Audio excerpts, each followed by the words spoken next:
श्री गणेशाय नमः। ओम श्री परमात्मने नमः। श्री गणेश अंक। मूषक वाहन। ब्रह्म के तीन रूप हैं, स्थूल, सूक्ष्म एवं पर। स्थूल रूप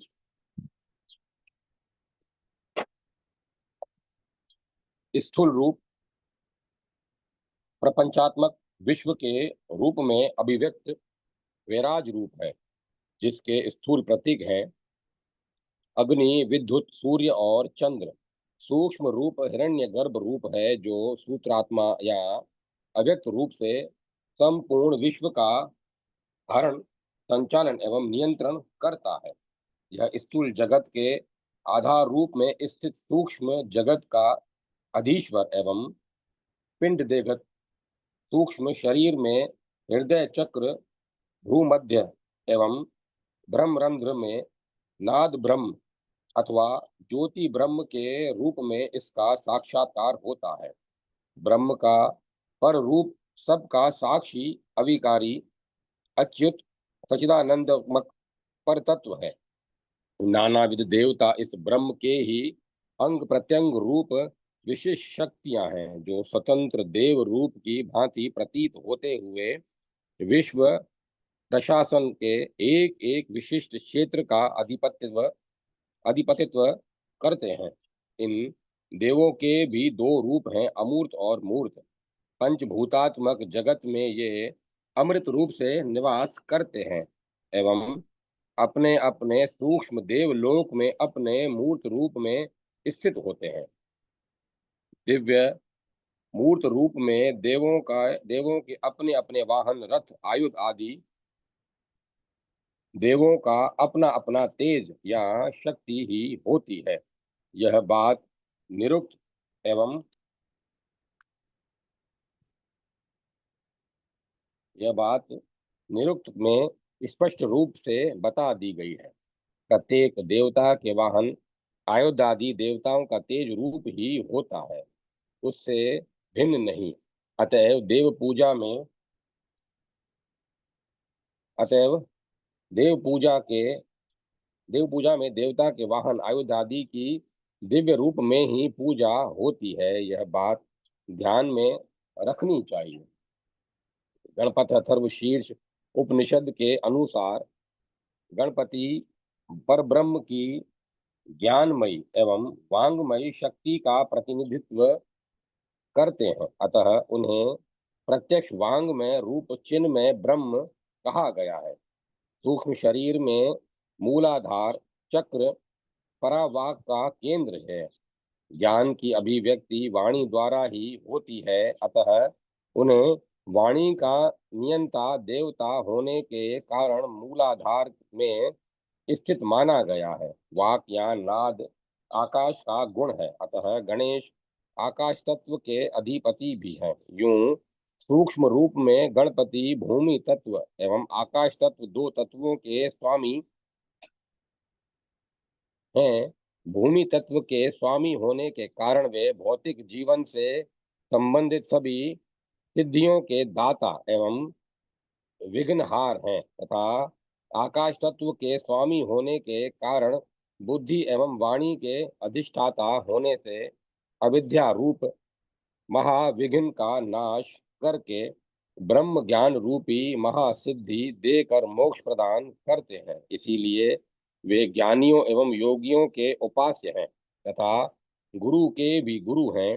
वराह पुराण इस तथ्य की पुष्टि करता है कि गणेश पृथ्वी तत्व एवं आकाश तत्व दोनों के अधिपति हैं। अतएव सभी देवों में उनकी महिमा अधिक है। पृथ्वी तत्व से संबंधित रूप ही उनका स्थूल रूप है।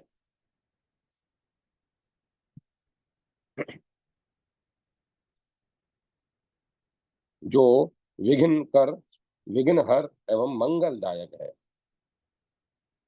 निदानतः शास्त्र की परिभाषा के अनुसार देवता का वाहन उसका अपना तेज ही होता है। देवता को उसके तेज के अतिरिक्त अन्य कौन ऐसे धारण एवं वहन कर सकता है। और यह बात भी ध्यान में रखने की है कि एक ही देव तत्व सतव रज तम इन तीनों गुणों के तारतम्य से परस्पर न्यून सम अधिकतम मात्रा रूप में मिश्रण से तथा उनका पंच तत्वों के साथ संयोग होने के कारण नाना रूप धारण कर लेता है। सतव गुण के रूप में स्थित ज्ञान और प्रकाश ही तमोगुण के सूक्ष्म क्षेत्र में आकर नानाविध अविद्या और अंधकार का रूप धारण कर लेते हैं। इसी प्रकार भौतिक जीवन के निम्न धरातल में देवता का वाहन उन अज्ञान और अंधकार की शक्तियों का ही प्रतीक बन जाता है, जिसका नियंत्रण वह देवता करता है। परमात्मा सभी प्राणियों के हृदय में अंतर्यामी रूप से निवास करता हुआ उनके पिंड विश्वास का धारण पोषण संचालन एवं विनाश कर रहा है। प्रत्येक प्राणी चाहे वह मूषक समान अति लघु काय हो या हस्ती सदृश अति विशाल काय का देह ही देव वाहन है। यह सूक्ष्म रहस्य की भी नाना पशु पक्षियों की देव वाहन के रूप में कल्पना करके बताया गया है। श्री गणपति विशाल काय हैं एवं उनका वाहन मूषक अति लघु काय है। सरसरी तौर पर देखने से यह बात असंभव एवं हास्यास्पद प्रतीत होती है, पर थोड़ा बुद्धि पूर्वक विचार करें तो यह संकेत मिलता है कि आत्म तत्व न तो भारी है और न हल्का। वह अणु से भी अणु है एवं महान से भी महान है। उसका सभी शरीरों में वास है। जल का अग्नि की भांति चिन्ह में आत्मा जिस शरीर को आश्रय रूप में ग्रहण करता है वह तद्रूप ही हो जाता है। इससे आत्मा की सर्वव्यापकता सूक्ष्म रूपता एवं चिन्मयता में अंतर नहीं आता। मूषक पर स्थित गणपति का रूप आत्म स्वरूप के इस तथ्य की ओर भी मनन करने के लिए संकेत करता है। श्री गणपति के वाहन रूप में स्थित मूषक ब्रह्मदारायण उपनिषद में वर्णित अंतर्यामी ब्रह्म का प्रतीक है। मूषक घर के भीतर घुसकर चीजों को मूसा करता है, पर घर के लोग न उसे जानते हैं और न उसे बिल में होने के कारण देख पाते हैं। अंतर्यामी ब्रह्म भी सृष्टि के सभी पदार्थों में अंतर्यामी रूप से स्थित है। वही सबके हृदय में निवास कर सबको गति दे रहा है तथा वही वस्तुतः सृष्टि के भोगों का भोगता है। वह सभी के शरीर में स्थित रहते हुए अपनी माया से मूढ़ होकर मूषकवत चोर की भांति चुपचाप भोगों को भोग करता है, परंतु मोह अविद्या एवं अज्ञान से युक्त प्राणी उसे नहीं जानते। लोग भोक्ता होने का अभिमान त्याग कर मूषकवत हृदय विलय में स्थित सर्वांतर्यामी ब्रह्म को जाने और उसकी उपासना करें। या मूषक वाहन का प्रथम तात्पर्य है उपासक शुनि चेव शौपाके च। इस गीता वाक्य के अनुसार मूषक आदि सभी जंतुओं में समभाव से व्याप्त ब्रह्म का अनुभव करें। यह भी संकेतित है बुद्धि और विद्या के अधिष्ठाता गणेश का वाहन मूषक सरासर विवेचनी तत्व निरूपणी विवेकमयी बुद्धि प्रतिभा एवं मेधा का प्रतीक है। मूषक का काम किसी भी वस्तु को खंड खंड रूप में कुतर डालना है, अर्थात उसके अंग प्रत्यंग का विश्लेषण कर देना है। अतः यह वस्तु स्वरूप का विश्लेषण करने वाली मीमांसा कारिणी बुद्धि का प्रतीक है। ऐसी मीमांसिका बुद्धि के होने पर ही ज्ञान क्षेत्र में प्रगति, सत असत का ज्ञान, प्रतिभा एवं मेधा का विकास तथा सत्य एवं नित्य ज्ञान की प्राप्ति होती है। जो लोग विद्या प्राप्ति के हेतु गणपति की उपासना करते हैं उन्हें अपनी बुद्धि को पवित्र एवं शुभ विचारों से युक्त अर्थात विवेक युक्त करके विविध विद्याओं के अध्ययन, मनन और निधि ध्यासन द्वारा विकसित करना चाहिए।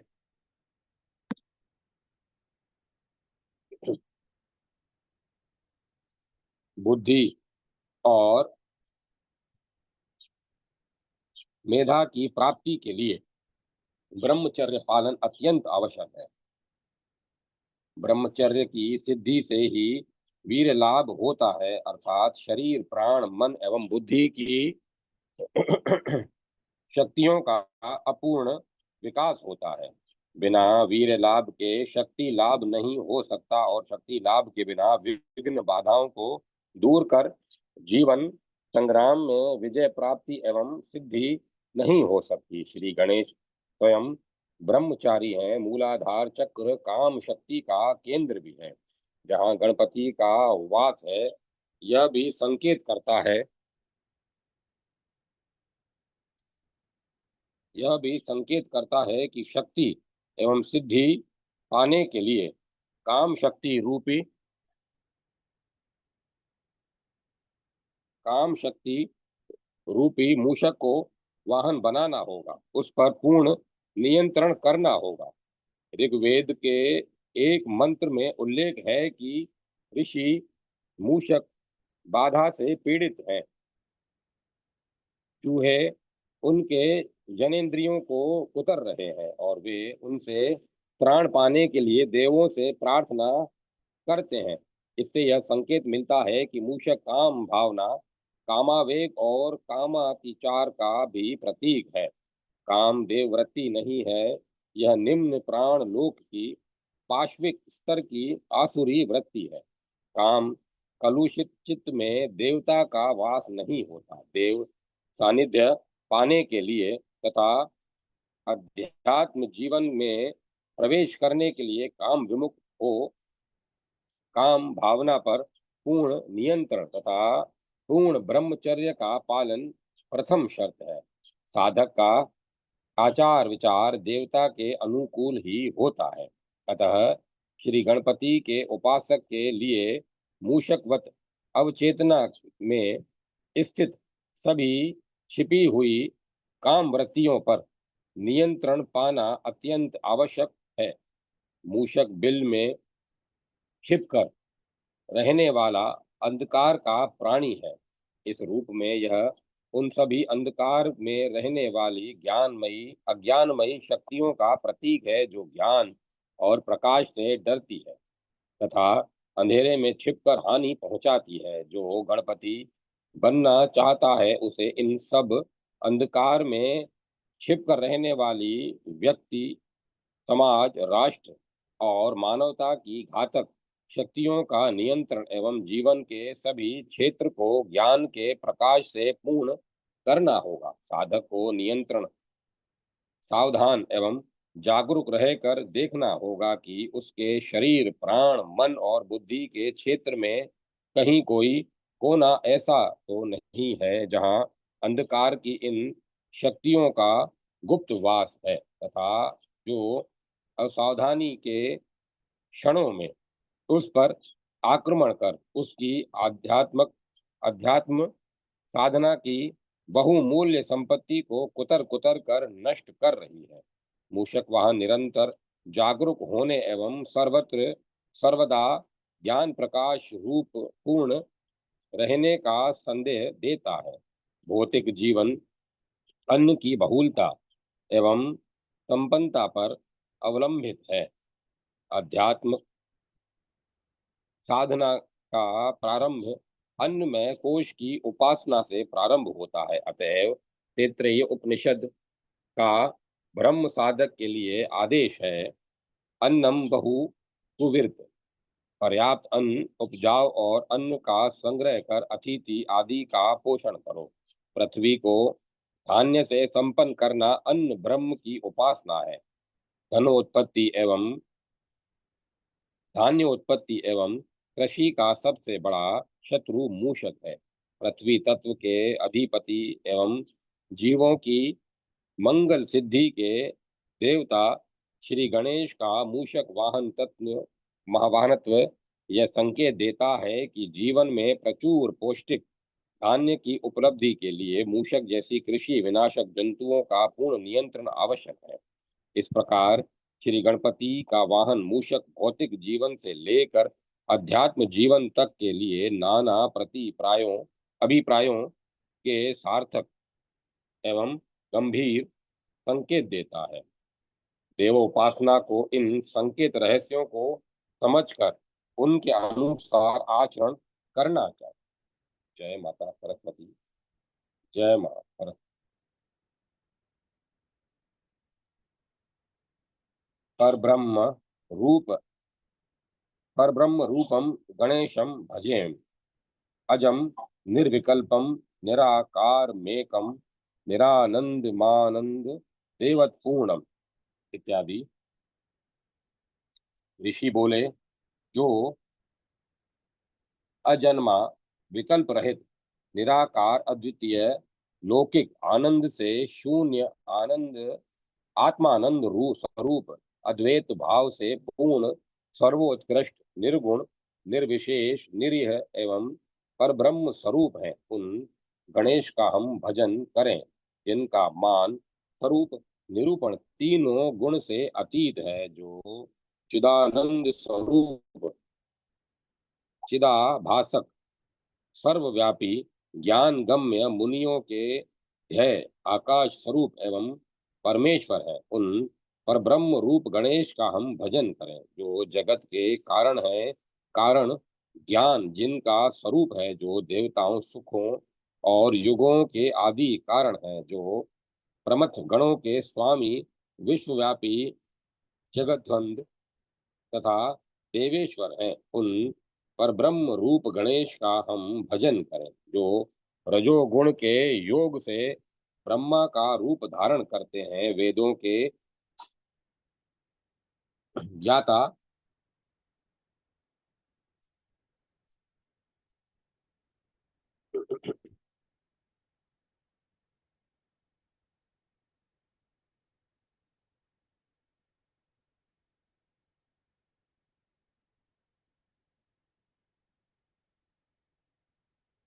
जो जगत के कारण है, कारण ज्ञान जिनका स्वरूप है, जो देवताओं सुखों और युगों के आदि कारण है, जो प्रमथ गणों के स्वामी विश्वव्यापी जगद्वंद तथा देवेश्वर हैं, उन पर ब्रह्म रूप गणेश का हम भजन करें जो रजोगुण के योग से ब्रह्मा का रूप धारण करते हैं, वेदों के ज्ञाता हैं और सदा सृष्टि कार्य में संलग्न रहते हैं, जिनका परमार्थिक रूप मन से अचिंत्य है, जो जगत की उत्पत्ति के हेतु तथा संपूर्ण विद्याओं के अधिक आदि कारण हैं। उन परब्रह्म रूप गणेश को हम नमस्कार करते हैं जो सदा सतव गुण से युक्त विष्णु रूप है, आनंद से खेलते रहते हैं, असुरों का नाश करते और जगत की रक्षा में संलग्न रहते हैं, जिनके अनेक अवतार हैं तथा आत्मज्ञान ही जिनका कंठहार है। उन विश्व रूप गणेश को हम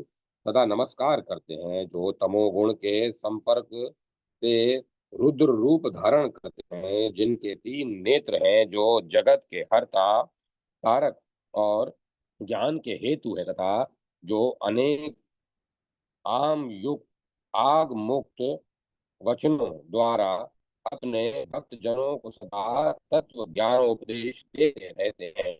उन सर्वरूप गणेश को हम नमस्कार करते हैं जो अज्ञान अंधकार राशि के नाशक भक्त जनों के अज्ञान के निवारक तीनों वेदों के सार स्वरूप पर ब्रह्म सार मुनियों को ज्ञान देने वाले तथा मनो विकारों से सदा दूर रहने वाले हैं।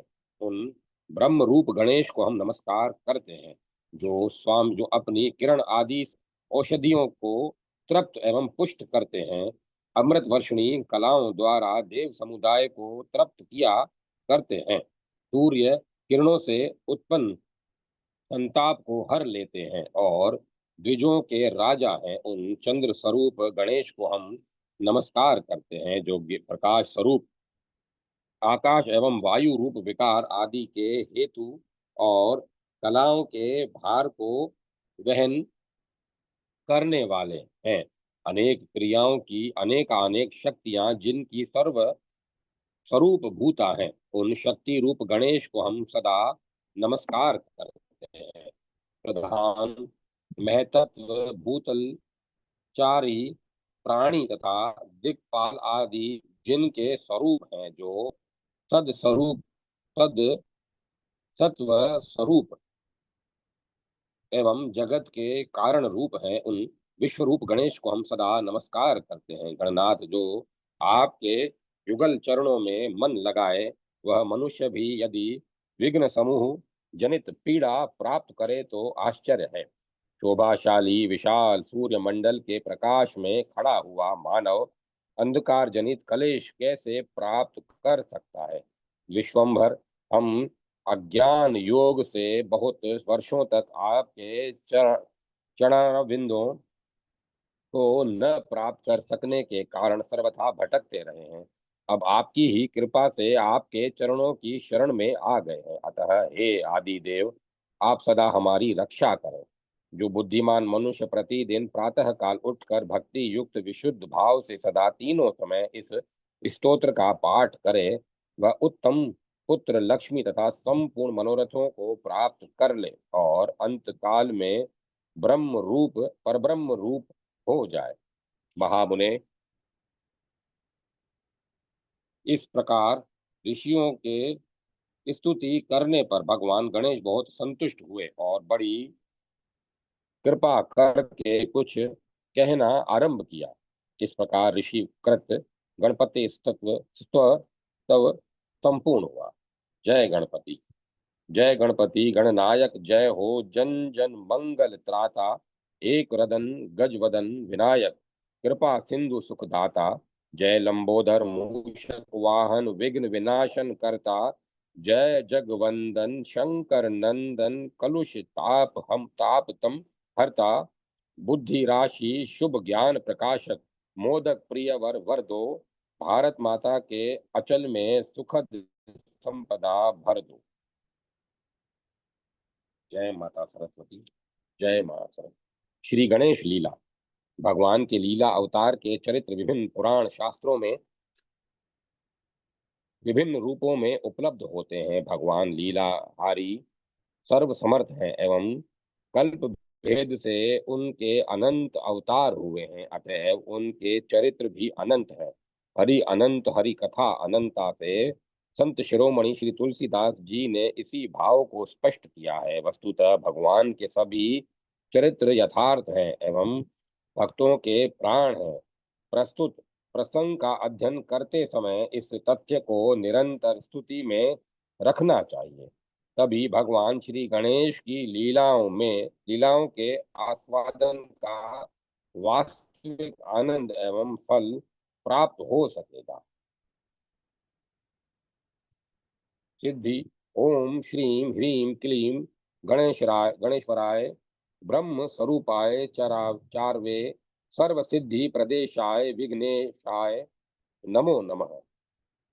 सिद्धि सदन श्री गणेश सर्वात्मा शिव और धर्म मध्य निवासिनी पार्वती के प्राण प्रिय पुत्र तथा परम तेजस्वी परम पराक्रमी षणानंद के अग्रज हैं।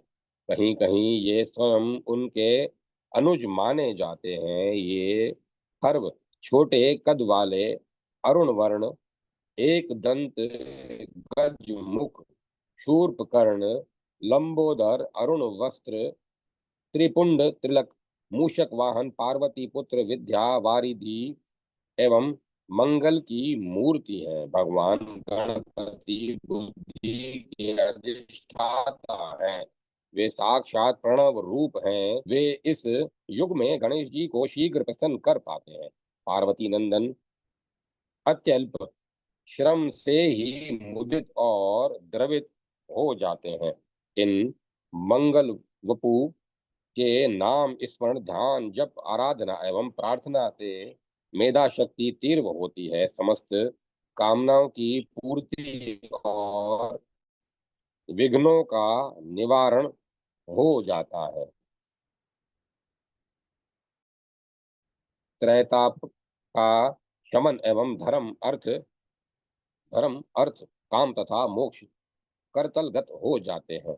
मोदक प्रिय गजमुख की प्रसन्नता से निरंतर आनंद मंगल की वृद्धि होती रहती है।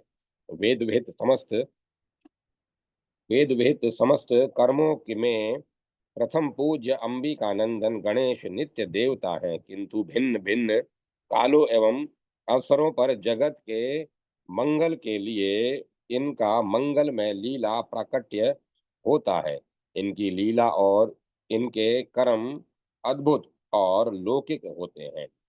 करुणामूर्ति गणेश सदा ही अधर्म, अनीति, अनाचार एवं पाप ताप का सर्वनाश कर साधु परित्राण एवं सधर्म की स्थापना कर इसका संवर्धन करते हैं।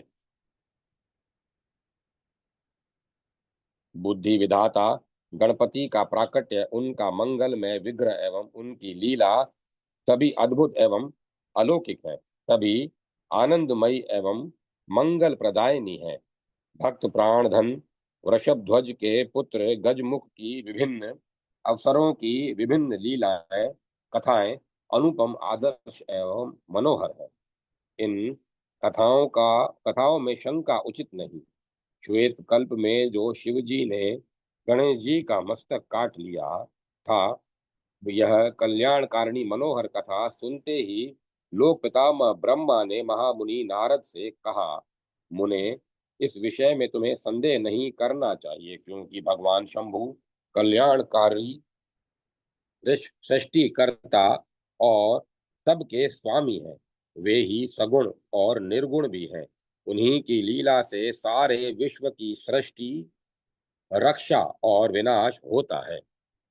भगवान श्री गणेश की लीला कथा आरंभ करने के पूर्व उनके भ्राता कुमार कार्तिकेय के चरित्र का संक्षेप में परिचय दे देना उपयुक्त होगा।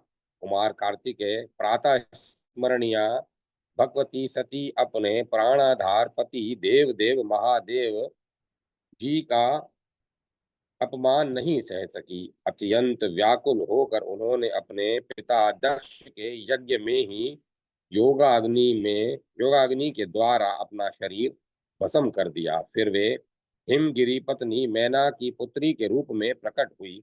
उन्होंने अपने जीवन सर्वस्व कपूर कर्पूर गौर शिव की प्राप्ति के लिए अत्यंत कठोर तप किया।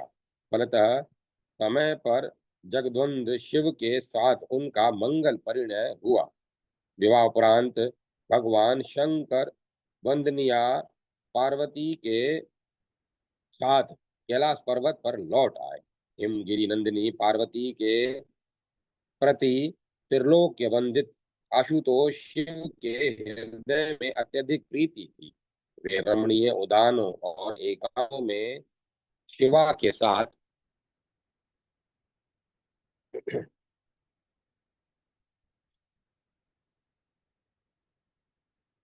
शिवा के साथ विहार करने लगे।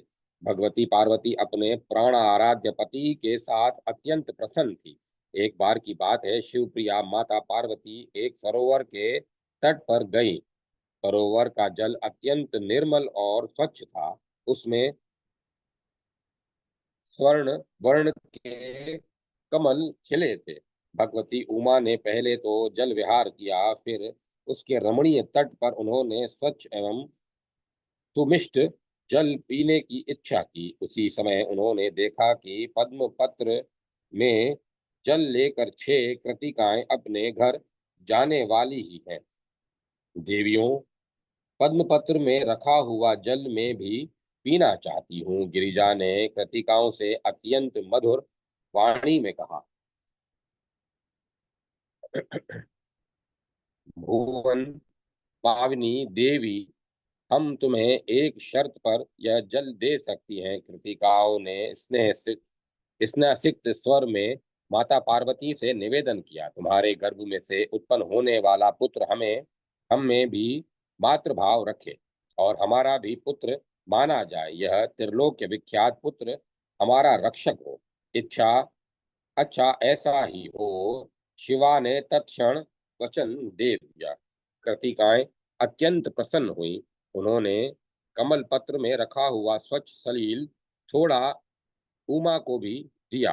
भगवती पार्वती ने कृतिकाओं के साथ उक्त मधुर जल का पान किया। त्रिनेत्र की प्राण वल्लभा पार्वती के जल पीते ही तुरंत उनकी दाहिनी कोख से एक रोग शोक निवारक परम तेजस्वी बालक उत्पन्न हुआ।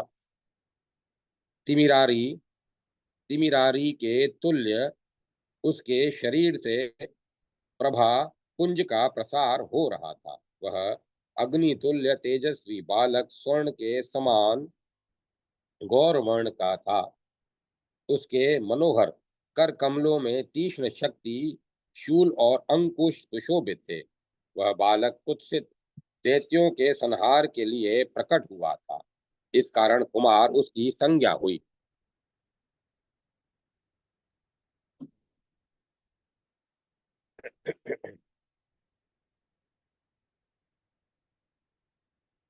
वह कृतिका का प्रदत्त जल से शाखाओं सहित प्रकट हुआ था। वे कल्याणमयी शाखाएं छहों मुखों के रूप में विस्तृत थी।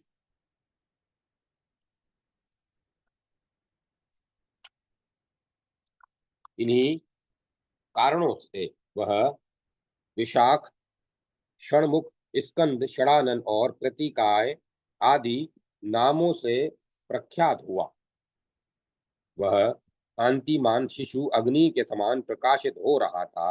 उसके शरीर की आकृति दिव्य थी।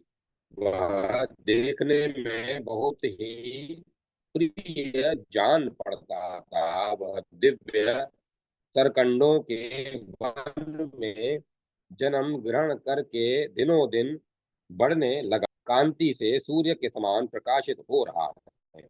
उसके इससे उनके हृदय में स्नेह उमड़ आया और वे सुहाद्रवश अपने स्तनों का दूध पिलाकर उसका पोषण करने लगी। इसी से चराचर प्राणियों सहित त्रिलोकी में वह कार्तिकेय के नाम से प्रसिद्ध हुआ। स्कंद स्खलन के कारण वह स्कंद कहलाया और गुहा में वास करने से गुह नाम से विख्यात हुआ। लोक पितामह ब्रह्मा शिरोध शिरोधीशाई शिरोधीशाई विष्णु, शचीपति इंद्र और भगवान भुवन भास्कर आदि समस्त देवताओं ने छत्र, चवर, भूषण और अंगराग आदि के द्वारा कुमार क्षणवदन का सेनापति के पद पर अभिषेक किया। भगवान श्री विष्णु ने उन्हें सब प्रकार के आयुध प्रदान किए। धनाधिपति कुबेर, अग्नि और वायु ने उन्हें क्रमशः 10 लाख यक्षों की सेना, तेज और वाहन अर्पित किए। सुर समुदाय ने कुमार कार्तिकेय को अनंत पदार्थ समर्पित किए। तदंतर देवताओं ने घुटने टेक कर स्कंद की स्तुति प्रार्थना की। देवताओं, आप लोग शांत होकर बताइए कि मैं आपकी कौन सी इच्छा पूरी करूं। देवताओं की स्तुति से संतुष्ट होकर कुमार ने उनसे कहा, यदि आपके मन में चिरकाल से कोई असाध्य कार्य भी करने की इच्छा हो तो कहिए। कुमार तारक नामक प्रख्यात असुर राज सुर समुदाय का सर्वनाश कर रहा है। देवताओं ने अत्यंत मधुर वाणी में निवेदन किया। वह अत्यंत बलवान, अजय, क्रूर, दुराचारी एवं क्रोधी भी है। हम लोग उस असुर से भयभीत और त्रस्त हैं। अतएव आप उक्त दुर्दमनीय तारकासुर का वध कीजिए। यही एक कार्य शेष रह गया है। तथास्तु। दुखी देवताओं के वचन सुनते ही क्षणानंद ने कह दिया और भू कटक तारकासुर का वध करने के लिए वे देवताओं के पीछे पीछे चल पड़े। कर, कार्तिकेय का आश्रय प्राप्त हो जाने पर सुरेंद्र ने अपना एक दूत भयानक आकृति वाले अजय तारक असुर के पास भेजा। असुरराज देवराज इंद्र ने संदेश दिया कि दूत ने तारकासुर के पास जाकर कहा, वे देवगण तुमसे युद्ध करने के आ रहे हैं। तुम अपनी तुम अपने प्राणों की रक्षा के लिए जो भी प्रयत्न करना चाहो कर लो। निश्चय ही सुरेंद्र को कोई आश्रय प्राप्त हो गया है। दूत के चले जाने पर असुरराज ने विचार किया, अन्यथा वे ऐसी बात नहीं कर सकते थे। ऐसा कौन वीर पुरुष है जिसे मैंने अब तक परास्त नहीं किया। तारकासुर पुनः विचार कर ही रहा था कि उसे बंदियों के द्वारा बालक विशाख का स्तवन सुनाई पड़ा। तुम्हारा वध बालक के द्वारा होगा। दैत्यराज तारक को पितामह का वर स्मरण हो आया। वह भयभीत हो गया, तथापि उसने शस्त्र धारण किया और अपनी दुर्दमनीय सेना के साथ कुमार के सम्मुख डट गया। बालक, तू युद्ध क्यों चाहता है? तारकासुर ने अनुपम रूप लावण्य संपन्न सुकोमल कुमार को देखकर कहा, जा कंदुक खेल। तू निरा बच्चा है। युद्ध बलात् तेरे सिर पर लाद दिया गया है। यह तुम्हारे साथ बड़ा अन्याय हुआ है।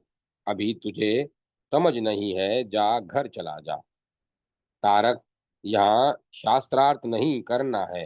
कुमार ने स्पष्ट शब्दों में तारकासुर से कहा। भयंकर संग्राम में शास्त्रों के शस्त्रों के द्वारा ही अर्थ की सिद्धि होती है। तुम मुझे शिशु समझकर मेरी अवहेलना न करो। विषधर का नन्हा बच्चा भी मार डालने में समर्थ होता है। बाल सूर्य की ओर भी दृष्टिपात करना कठिन होता है। अत्यंत छोटे मंत्र में भी अद्भुत शक्ति होती है। इसी प्रकार मैं भी दुर्जय हूँ। तुम मुझे पराजित नहीं कर सकोगे। कार्तिकेय का वचन कथन पूर्ण भी नहीं हो पाया था कि धर्म विध्वंसी असुर ने उनके ऊपर वज्रतुल्य मुदगर का प्रहार किया, किंतु कुमार ने उसे अपने अमोघ तेज वाले चक्र से बीच में ही नष्ट कर दिया। असुर ने अपने जिन जिन भयंकर अस्त्रों का प्रहार किया, वे सभी कुमार के द्वारा नष्ट हो गए। फिर पार्वती कुमार ने दैत्य पर अपनी भयानक गदा फेंकी। उसकी चोट से पर्वताकार दैत्य तिलमिला उठा। निश्चय ही यह बालक असाधारण एवं दुर्जय शूरवीर है। गदाघात से व्याकुल तारक ने मन ही मन सोचा, अब निस्संदेह मेरी मृत्यु समीप आ गई है। मृत्यु भय से भीत अजय तारक कांप उठा। उसके ललाट पर स्वेद कण झलकने लगे। उसकी यह दशा देखकर काल नेमी आदि दैत्यपतियों ने अत्यंत वेग से कुमार पर आक्रमण कर दिया, परंतु अमित तेजस्वी एवं परम पराक्रमी कार्तिकेय तनिक भी विचलित नहीं हुए। दैत्यों के भयानक प्रहार और विभीषिकाएं उन्हें स्पर्श तक नहीं कर सकी। उन्होंने दैत्यपतियों के समस्त अस्त्र शस्त्रों को विदीर्ण कर दिया, किंतु दैत्य उनके भयानक प्रहार का निवारण करने में सर्वथा असमर्थ थे। कार्तिकेय के अस्त्रों की निरंतर वर्षा से दैत्य सेना शत विशत हो गई। धरती पर जैसे रक्त की सरिता प्रवाहित हो गई और सर्वत्र दैत्य वीरों के रुंड मुंड दिखने लगे। बड़ा भयानक दृश्य था।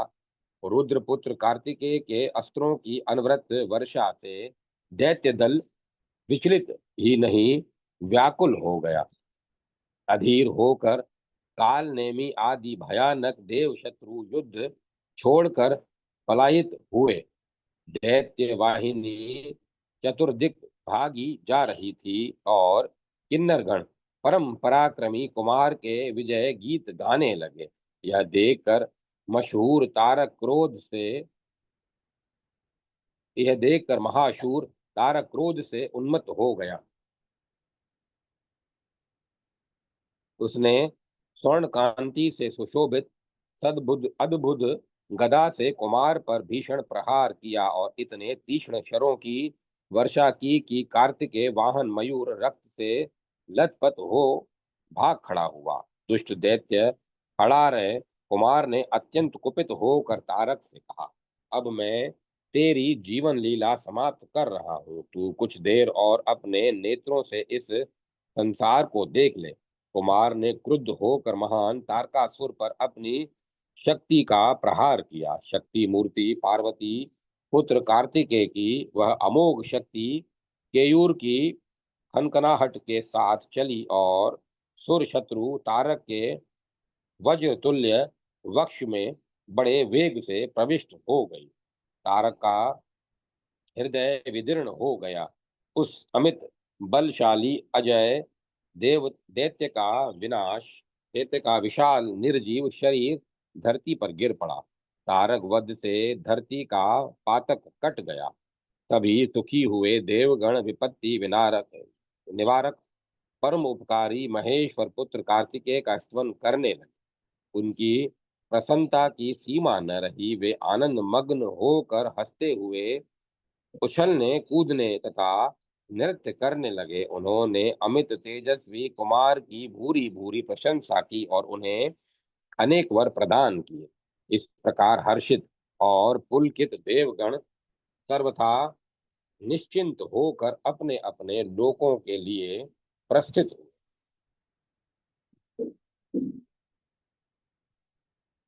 देवताओं ने कहा, जो परम बुद्धिमान मनुष्य कार्तिकेय जी से संबंध रखने वाली इस कथा को पढ़ेगा, सुनेगा अथवा सुनाएगा, वह यशस्वी होगा।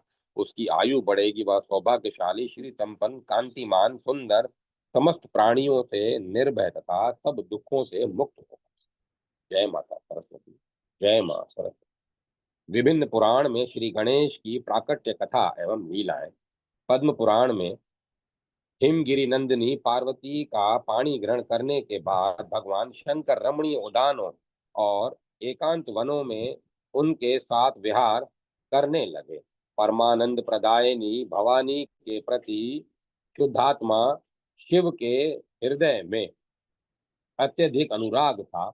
एक बार की बात है, शं- शंकरेच्छानुवर्तनी पार्वती ने सुगंधित तेल और चूर्ण से अपने शरीर में उबटन लगवाया और उससे जो मैल गिरा उसे हाथ में उठाकर उन्होंने एक पुरुष की आकृति बनाई, जिसका मुंह हाथी के समान था। क्रीड़ा करते हुए उन्होंने उस गजमुख पुरुषाकृति को पुण्य सलीला गंगा जी के जल में डाल दिया।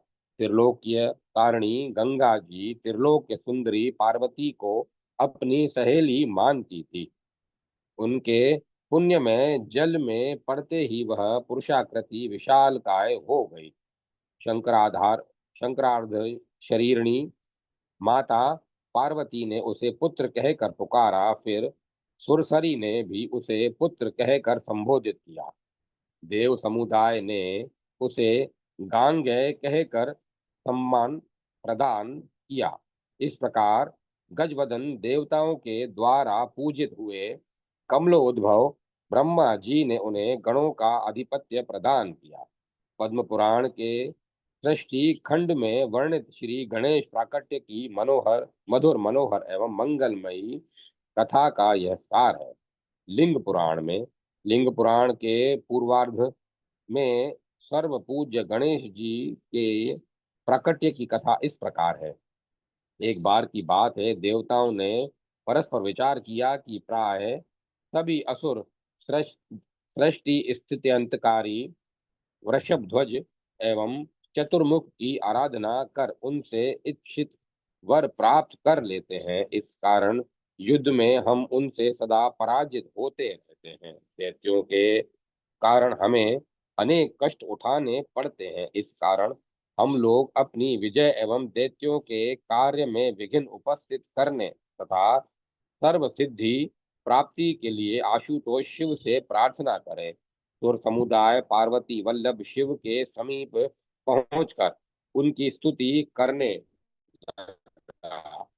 वृषभध्वज प्रसन्न हुए और उन्होंने देवताओं से कहा, अभिष्ट वर मांगो। करुणामूर्ति प्रभो, देवताओं की ओर से बृहस्पति ने निवेदन किया, देव शत्रु दानवों की उपासना से संतुष्ट होकर आप उन्हें वर प्रदान कर देते हैं और वे समर्थ होकर हमें अत्यंत कष्ट पहुंचाते हैं। उन सुरद्रोही तनुजों के कर्म में विघ्न उपस्थित हुआ करे, हमारी यही कामना है। तथास्तु। परम संतुष्ट वरद आशुतोष ने सुर समुदाय को आश्वस्त किया। कुछ ही समय बाद सर्वलोक महेश्वर शिव की सती पत्नी पार्वती के सम्मुख परब्रह्म स्वरूप स्कंदाग्रज का प्राकट्य हुआ। उक्त परम तेजस्वी बालक का मुख हाथी का था। उसके एक हाथ में त्रिशूल तो तथा दूसरे हाथ में पाश था। सर्व विघ्नेश मोदक प्रिय के धरती पर अवतीर्ण होते ही देवताओं ने प्रसन्नता पूर्वक सुमन वृष्टि करते हुए गजानन के चरणों में बार बार प्रणाम किया। गजमुख अपने कृपा विग्रह माता पिता के सम्मुख आनंद मग्न होकर नृत्य करने लगे। त्रिलोक की तारिणी दयामती हिमगिरि नंदिनी पार्वती ने अपने समस्त मंगलालय पुत्र को अत्यंत सुंदर एवं विचित्र वस्त्राभरण पहनाए। देवादिदेव महादेव ने प्रसन्नता पूर्वक अपने प्राण प्रिय पुत्र का जातक कर्मादि संस्कार करवाया। तदुपरांत उन्होंने अपने पुत्र को प्रेम पूर्वक गोद में उठाकर वक्ष से सटा लिया। फिर सर्व दुरितापहारी कल्याण मूर्ति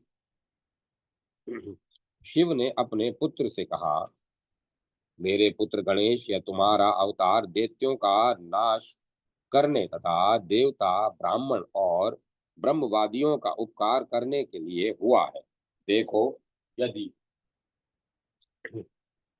पृथ्वी पर कोई दक्षिणाहीन यज्ञ करे तो तुम स्वर्ग के मार्ग में स्थित हो उसके धर्म कार्य में विघ्न उत्पन्न करो, अर्थात ऐसे यज्ञकर्ता को स्वर्ग मत जाने दो जो इस जगत के में अनुचित ढंग से अन्याय पूर्वक अध्ययन अध्यापन व्याख्यान और दूसरा कार्य करता हो। उसके प्राणों का तुम सदा ही हरण करते रहो। नरपुंगव प्रभो, वर्ण धर्म से च्युत स्त्री पुरुषों तथा स्वधर्म रहित व्यक्तियों के भी प्राणों का तुम अपहरण करो। विनायक, जो स्त्री पुरुष ठीक समय पर सदा तुम्हारी पूजा करते हो उनको तुम अपनी समता प्रदान करो। हे बाल गणेश्वर, तुम पूजित होकर अपने युवा एवं बूढ़े भक्तों की भी सदा सब प्रकार से इस लोक में तथा परलोक में भी रक्षा करना। तुम विघ्न गणों के स्वामी होने के कारण तीनों लोकों में तथा सर्वत्र ही पूज्य एवं वंदनीय होगे।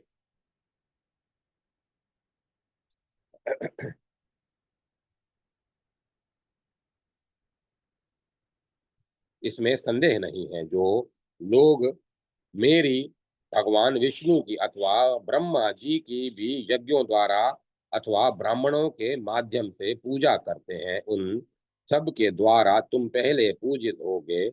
जो तुम्हारी पूजा किए बिना श्रोत स्मार्त या लौकिक कल्याण कारक कर्मों का अनुष्ठान करेगा उसका मंगल भी अमंगल में परिणत हो जाएगा।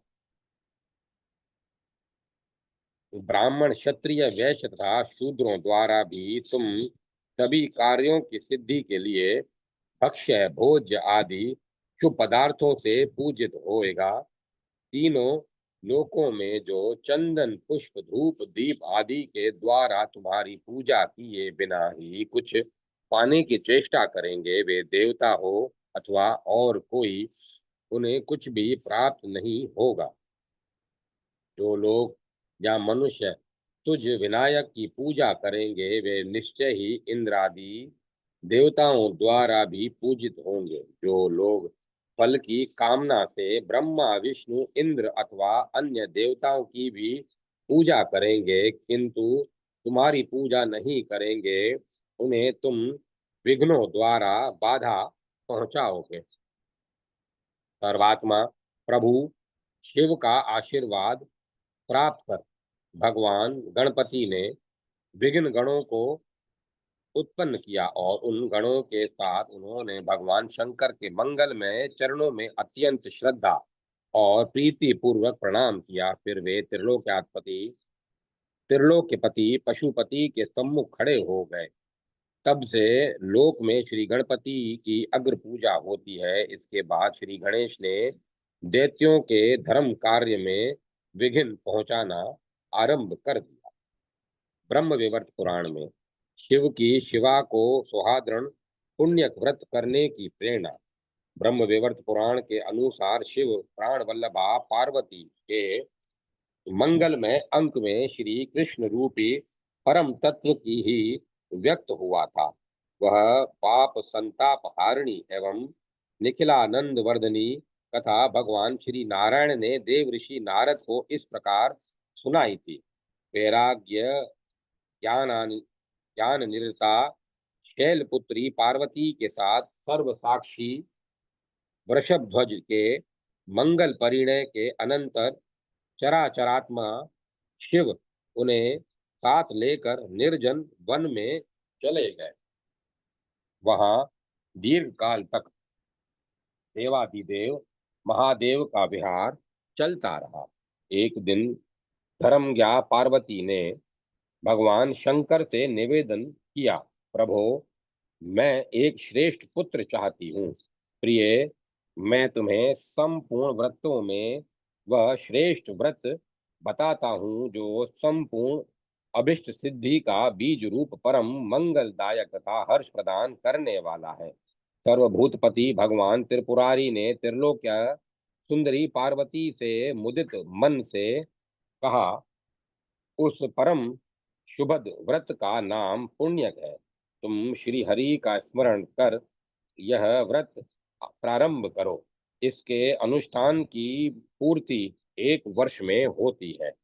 परमात्मा मनु की सती पत्नी पुत्र के बिना दुखी थी। काल नाशन नीलकंठ ने आगे कहा, वे ब्रह्मलोक में ब्रह्मा के समीप पहुंची। प्रभु आप सृष्टि कर्ता और जगत के कारणों के भी कारण है। सती शतरूपा ने सर्वलोक पितामह से विनय पूर्वक कहा, पुत्र के बिना गृहस्थ्य जीवन सर्वथा निरस और व्यर्थ होता है। पुत्र के बिना स्त्री पुरुष का जन्म ऐश्वर्य और धन सब निष्फल ही होता है। तप एवं दान का पुण्य जन्मांतर में सुखदायक सिद्ध होता है, परंतु पुत्र पिता को इसी जन्म में सुख मोक्ष और हर्ष प्रदान करता है। पुत्र पूत नामक नरक से रक्षा करने का हेतु होता है। अतएव वंध्या को किस प्रकार पुत्र की प्राप्ति होती है, आप कृपा पूर्वक बताने का कष्ट कीजिए। प्रभो मैं पुत्र के बिना दुखी हूँ, आप मुझे पुत्र प्राप्ति का उपाय बताइए। फिर दुखी मन से शत्रुपा ने विधाता से कहा, अन्यथा मैं पति के साथ वन में चली जाऊंगी। आप पृथ्वी धन कीर्ति और राज्य आदि ग्रहण कीजिए, क्योंकि पुत्र के बिना हमारे लिए उनकी इनकी क्या उपयोगिता है। दुख के आवेग से परम सती शत्रुपा फूट फूट कर रोने लगी। वत्से मैं तुम्हें एक व्रत बताता हूँ जो संपूर्ण मनोरथों को पूर्ण करने वाला, समस्त सत्कीर्ति प्रदायक तथा सुभद्र सुभद है परम शुभद है। इसका अनुष्ठान करने से तुम निश्चय ही विष्णु के समान पराक्रमी श्रेष्ठ पुत्र प्राप्त करोगी। रुदन करती हुई देवी शत्रुपा को आश्वस्त करते हुए दया में विधाता ने कहा, माघ मास के शुक्ल पक्ष की त्रयोदशी तिथि के पवित्र काल में समस्त भुक्ति मुक्ति प्रदायक पर ब्रह्म परमेश्वर श्री कृष्ण की श्रद्धा और विधि पूर्वक आराधना कर इस व्रत का अनुष्ठान करना चाहिए। यह व्रत सर्वाभीष्ट सिद्धियों को प्रदान करने वाला और संपूर्ण विघ्नों का निवारक निवारण करने वाला है। व्रत काल में वेदोक्त दैत्यों का दान करते हुए 1 वर्ष तक यह व्रत करना चाहिए। लोक पितामह की प्रेरणा से सती शत्रुपा ने इस परम शुभद पुण्य व्रत का सविधि अनुष्ठान किया। इस व्रत के प्रभाव से उनके प्रिय व्रत और उत्तानपाद नामक 2 सुंदर एवं यशस्वी पुत्र उत्पन्न हुए। महाभागा देवहूति ने भी इस पुण्य व्रत का अनुष्ठान किया था, जिसके प्रभाव से उन्हें सिद्धों में सर्वश्रेष्ठ एवं श्री हरि के अंश भगवान कपिल पुत्र रूप में प्राप्त हुए थे।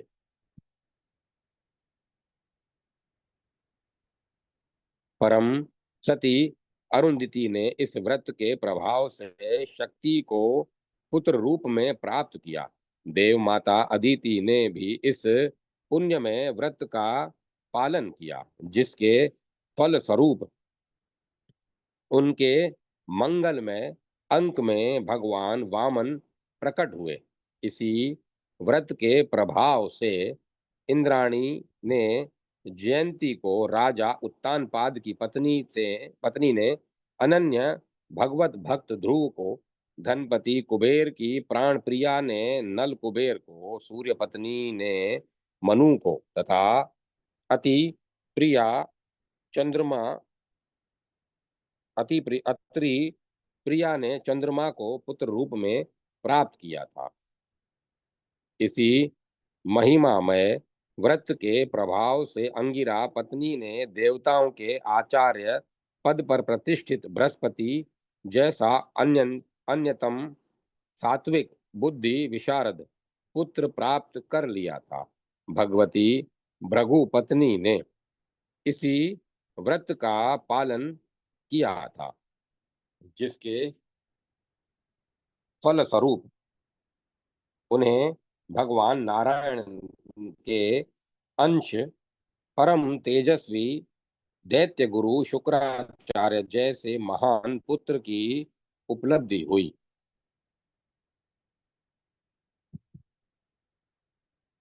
यह परम पुण्यमय व्रत राजेंद्र पत्नियों और देवियों के लिए सुख साध्य एवं आनंदप्रद है।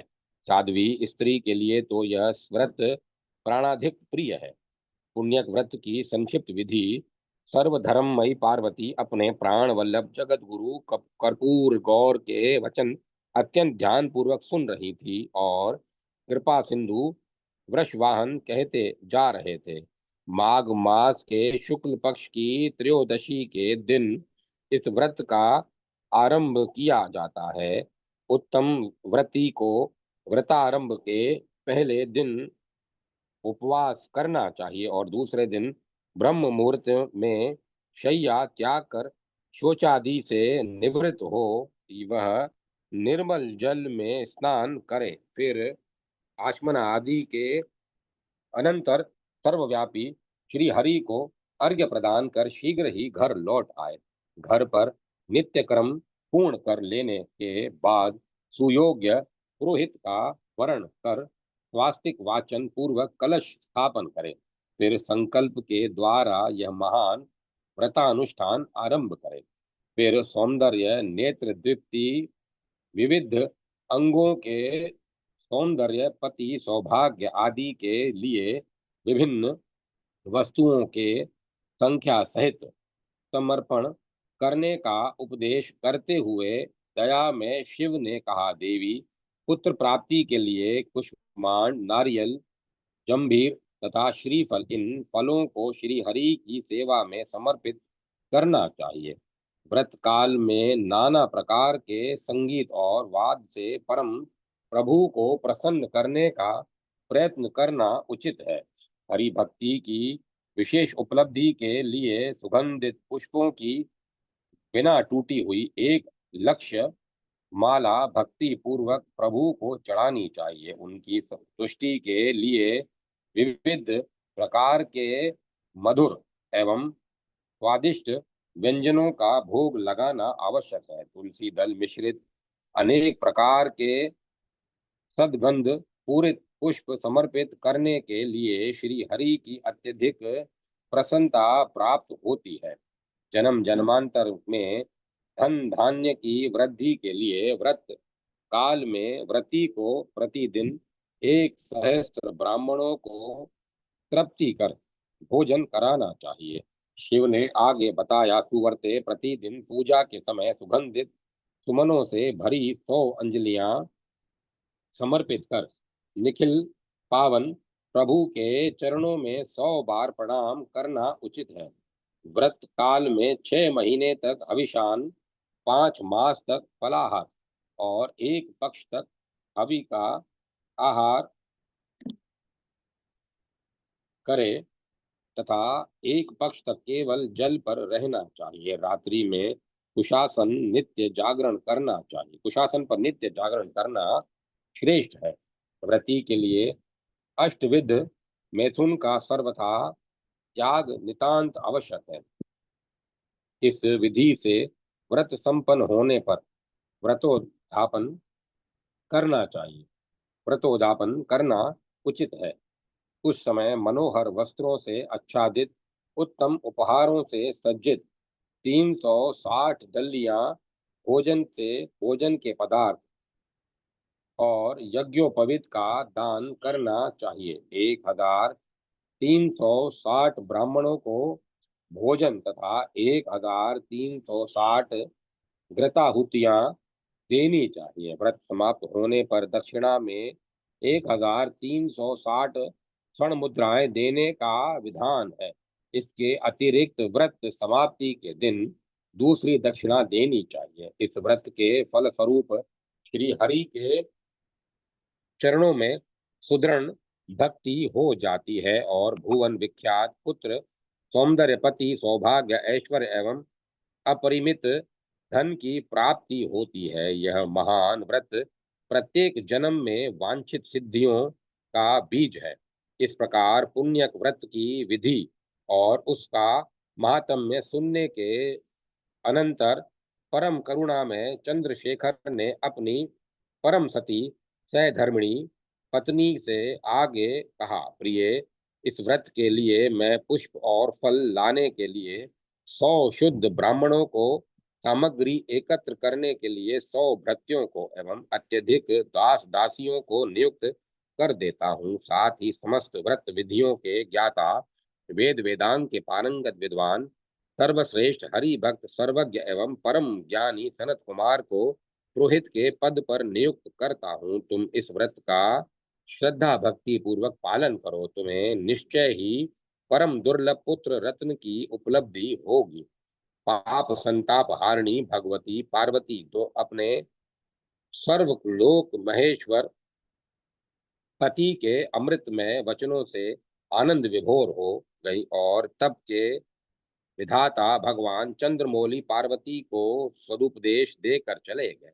पार्वती द्वारा पुण्य व्रत का अनुष्ठान। जय माता सरस्वती, जय माता सरस्वती।